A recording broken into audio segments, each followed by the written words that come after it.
Terima kasih Anda masih bersama dengan kami. Bagi Anda yang baru saja bergabung, kami hadirkan kembali 3 berita utama hari ini. Jalan Pantura Kaligawe masih lumpuh terendam banjir hingga 1,5 meter, kendaraan belum bisa melintas. Kabar sukacita dari musibah banjir yang mengepung kota Semarang. Seorang ibu melahirkan bayi dengan selamat saat rumahnya terkepung banjir. Libur Natal dan Tahun Baru usai, stasiun kereta api Purworejo dipadati pemudik arus balik.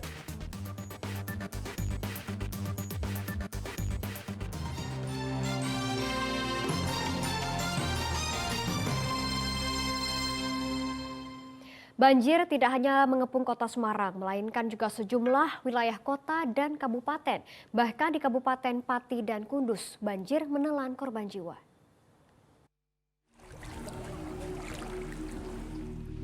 Banjir masih merendam sejumlah wilayah di Kota Pekalongan Senin pagi. Di Kelurahan Tirto dan Pasir Kraton Kramat, Kecamatan Pekalongan Barat, dan Kelurahan Degayu Pekalongan Utara misalnya, ketinggian banjir relatif tinggi mencapai 80 cm. Banjir terparah terpantau di Kampung Meduri dan Tirto Cokra yang menjadi wilayah langganan banjir. Di Kabupaten Pati, banjir menelan korban jiwa. Seorang warga asal desa Klayu Siwalan di Kecamatan Batang ditemukan meninggal dunia karena terseret arus sungai Widodaren saat sedang mandi. Diduga korban terpleset sehingga terbawa arus sungai sejauh 100 meter dari lokasi mandi. Jenazah korban dimakamkan di desanya usai divisum. Banjir yang menelan korban jiwa juga terjadi di Kabupaten Kudus.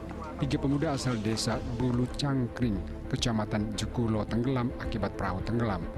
1 korban berhasil diselamatkan, namun 2 lainnya masih belum ditemukan hingga Senin pagi. Perahu tenggelam saat melintas di area persawahan. Upaya pencarian terkendala tingginya banjir hingga mencapai 3 meter. Masih dari Kabupaten Kudus, petugas BPBD gabungan mengerahkan perahu karet untuk mengevakuasi korban banjir di Desa Temulus, Kecamatan Mejombo.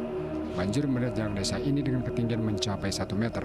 Salah satu pasangan yang dievakuasi adalah Daryatin dan istrinya. Keduanya mengalami sakit stroke sehingga harus dievakuasi ke SD Negeri 1 Temulus. Mayoritas warga Temulus memilih mengungsi karena rumah sangat berbahaya untuk ditempati lantaran banjir makin meninggi. Sementara di Kabupaten Grobogan, banjir merendam puluhan hektar sawah di Dusun Ngampel, Kayen, dan Ngasinan di Desa Mayahan, Kecamatan Tawangharjo. Banjir juga mengisolir 200 kepala keluarga karena dusun terkepung banjir. Pemerintah desa mendirikan dapur umum untuk memenuhi kebutuhan makanan warga di 3 dusun. Tim Liputan melaporkan. Puluhan pohon mangrove tumbang dan belasan anjungan wisata rusak akibat diterjang gelombang tinggi di kawasan wisata hutan mangrove Brebes. Kawasan wisata hutan mangrove Pandansari di Desa Kaliwingi, Kecamatan Brebes, Kabupaten Brebes, Porak-Poranda diterjang gelombang tinggi disertai angin kencang. Puluhan pohon mangrove yang menjadi daya magnet kawasan ini tumbang tertimpa angin kencang. Sejumlah anjungan dan jalur trekking juga rusak parah. Bahkan lokasi spot foto primadona wisatawan hanyut terseret gelombang tinggi. Cuaca buruk selama sepekan terakhir mengakibatkan kunjungan wisatawan turun 70%. Sementara akibat cuaca buruk, para nelayan di Kabupaten Jepara urung melaut. Mereka mengisi waktu memperbaiki jaring dan alat tangkap. Kondisi ini sudah berlangsung selama 8 hari sehingga para nelayan harus mengutang untuk bisa memenuhi kebutuhan makan sehari-hari.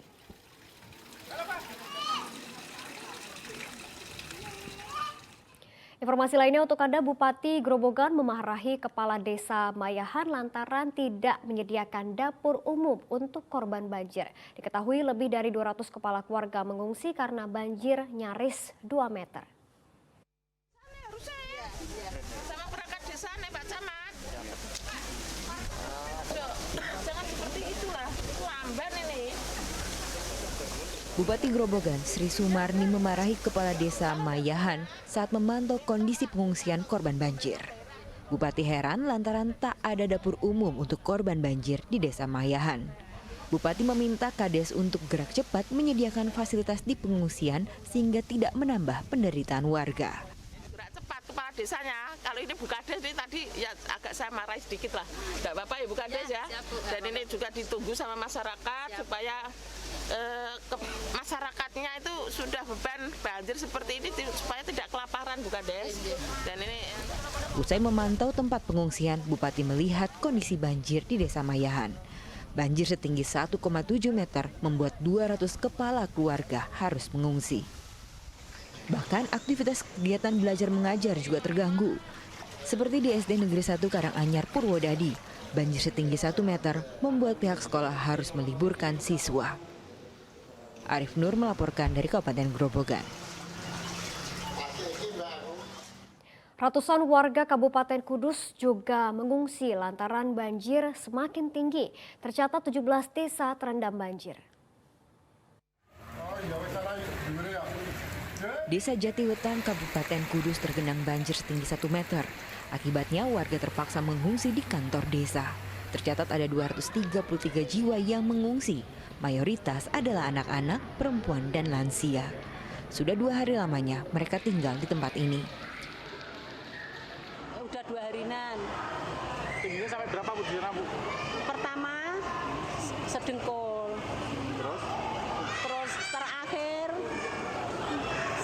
segini. Terakhirnya segini ya. Itu di dalam rumah? Ya di dalam rumah. Akibat banjir, aktivitas belajar mengajar di SD Negeri 3 Jatiwetan diadakan secara daring. Ruang kelas tergenang banjir dengan ketinggian 20 hingga 40 cm. Pembelajaran tatap muka digelar setelah banjir surut dan sekolah telah dibersihkan. Data terakhir ada 17 desa di 4 kecamatan terendam banjir. Total pengungsi ada 496 jiwa. Arif Nur melaporkan dari Kabupaten Kudus.